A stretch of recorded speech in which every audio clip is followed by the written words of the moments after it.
కాపు కాపు కలిస్తే తప్పేంటి? ఇది అంబటి రాంబాబు గారు వేస్తున్న ప్రశ్న. అంటే నిన్న ముద్రగడ గారి సంస్మరణ సభలో అంబటి రాంబాబు గారు, బోండా ఉమ్మ గారు పక్క పక్కనే కూర్చున్నారు. దాని మీద టీడీపీ క్యాడర్ చాలా సీరియస్ అయింది కదా. చివరికి చంద్రబాబు నాయుడు గారు కూడా స్టేట్మెంట్ ఇచ్చారు. గొడ్డాల పార్టీ నాయకులతో కలిసి వేదికలు పంచుకోకండి అని టీడీపీ నాయకులకి చంద్రబాబు నాయుడు గారు చెప్పారు. దాని మీద అంబటి రాంబాబు గారు రెస్పాండ్ అవుతూ మేము ఒక వేదిక మీద ఉంటే తప్పేంటి అనేది అంబటి రాంబాబు గారి ప్రశ్న. మామూలుగా మన పెద్దవాళ్ళు చెప్తా ఉంటారు, చెడు చూడకు, చెడు వినకు, చెడు మాట్లాడుకోని, అంటే చెడ్డ వాళ్ళకి దూరంగా ఉండవని మన పెద్దవాళ్ళు చెప్తా ఉంటారు.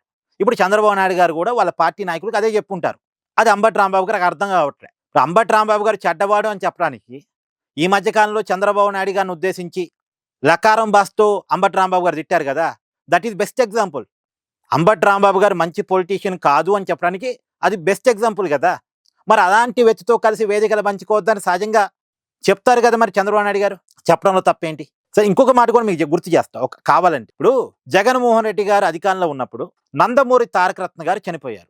చనిపోయినప్పుడు ఆయన అంత్యక్రియలో వాస్తవానికి నందమూరి తారక రత్న ఇటు చంద్రబాబు నాయుడు గారికి బంధువు, అటు విజయసాయి రెడ్డి గారికి బంధువు. అప్పుడు అక్కడ చంద్రబాబు నాయుడు గారు, విజయసాయి రెడ్డి గారు ఎదురుపడ్డారు. చంద్రబాబు నాయుడు గారు రాజకీయాల్లో సీనియర్ కాబట్టి, 3 సార్లు ముఖ్యమంత్రిగా పనిచేసి ఉన్న వ్యక్తి, అప్పుడు ప్రతిపక్ష నాయకుడిగా ఉన్న వ్యక్తి కాబట్టి చంద్రబాబు నాయుడు గారికి సీనియారిటీకి గౌరవం ఇస్తూ విజయసాయి రెడ్డి గారు ఆ గౌరవాన్ని ఇచ్చారు చంద్రబాబు నాయుడు గారికి. చంద్రబాబు నాయుడు గారు మీడియాతో మాట్లాడుతున్నప్పుడు పక్కనే నిలబడటం కావచ్చు, చంద్రబాబు నాయుడు గారు కారు ఎక్కడానికి వెళ్తున్నప్పుడు వెనకాల ఉండటం కావచ్చు, ఇవన్నీ చంద్రబాబు నాయుడు గారికి ఒక మంచి గౌరవాన్ని అక్కడ విజయసాయి రెడ్డి గారు ఇచ్చారు. అది వ్యక్తిగతమైన గౌరవం. అప్పుడు జగన్మోహన్ రెడ్డి గారు విజయసాయి రెడ్డి గారికి వార్నింగ్ ఇచ్చారట. మన రాజకీయ శత్రువుకి నువ్వు గౌరవం ఇవ్వటం ఏంటి? అది మన పార్టీ క్యాడర్కి నచ్చలేదు, నీకు చంద్రబాబు నాయుడు గారితో మాటలేంటి అనేది విజయసాయి రెడ్డి గారికి జగన్మోహన్ రెడ్డి గారు వార్నింగ్ కూడా ఇచ్చారట. అప్పుడు మీడియాలో చాలా పెద్ద వార్తలు వచ్చాయి. విజయసాయి రెడ్డి గారు కూడా ఒక టైంలో ఇండైరెక్ట్గా చెప్పారు. ఆ సమయం నుంచే విజయసాయి రెడ్డి గారి ఇంపార్టెన్స్ వైఎస్ఆర్ కాంగ్రెస్ పార్టీలో తగ్గుతూ వచ్చింది అనేది కూడా చెప్పారు. అంటే చంద్రబాబు నాయుడు గారితో విజయసాయి రెడ్డి గారు ఒక మనిషిగా గౌరవ మర్యాదలు ఇవ్వటం తప్పైనప్పుడు, నోటికి వచ్చినట్టు మాట్లాడే అంబటి రాంబాబుతో బోండా ఉమా గారు స్టేజీని పంచుకోవటం తప్పు కాదా? తప్పు కాకుండా పోతుందా?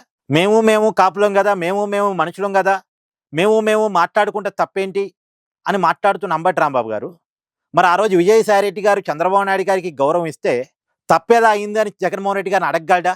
ఇప్పుడు అంబటి రాంబాబు గారి విషయంలో టీడీపీ క్యాడర్ సీరియస్ కావడానికున్న కారణం ఏంటంటే, అంబటి రాంబాబు గారు కూడా మనిషిగా ఉండి ఉంటే, మర్యాద పొలిటీషియన్గా ఉండి ఉంటే అక్కడ ఎవరు తప్పు అనరు.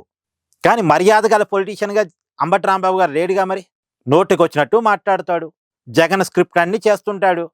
అందుకని అంబటి రాంబాబు గారు అంటే సహజంగా ఆ రకమైన కోపం టీడీపీ క్యాడర్లో ఉంటుంది, టీడీపీ పార్టీలో ఉంటుంది. ఇది నిజం. తెలుసుకోవాలి అంబటి రాంబాబు గారు.